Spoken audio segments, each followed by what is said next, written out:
Yan po nakikita nyo ngayon ang tinatawag na lahar deposit. Yan po ang pinakamalaking lahar deposit dito sa Zambales, nasa northwest side ng Mount Pinatubo. Isang taon ang nakalipas. Muling sinubukan ng kalikasan ang tibay ng loob ng mga Pilipino. Kasabay na rin ang TV Patrol. Generator, pack up! Huwag na kayo magpakahirap! Nagliyab ang Mount Pinatubo at binaon sa lahar ang buong Pampanga. Ang sinasabing pinakamalakas na pagputok ng bulkan nung nakaraang milenyo. 4 na news team ang agad na sumugod sa Pampanga.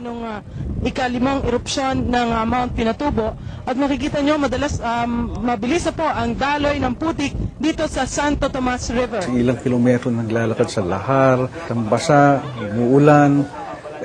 Nagpapatuloy na lang pagsasagawa ng coverage para mabigyan lamang ng magandang coverage ang taong bayan. No?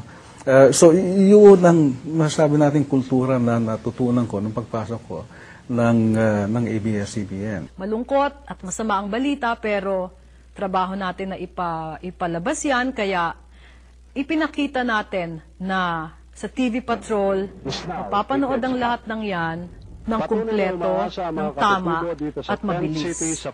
Dahil sa tulin at talas ng pagpapatrol na iparating sa mamamayan at pamahalaan ang kalunos-lunos na sitwasyon doon. Buo ang pagmamalasakit ng TV Patrol sa mga kababayan, kaya nanawagan ng ABS-CBN ng tulong at mula rito nabuo ang ABS-CBN Foundation. Noong 1991, sumabog ang Pinatubo, naitampok yan sa patrol.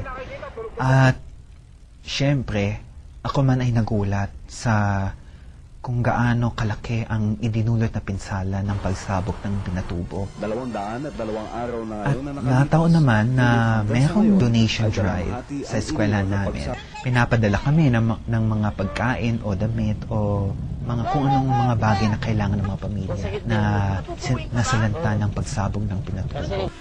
Natuwa ako kasi kahit paano nakatulong ako.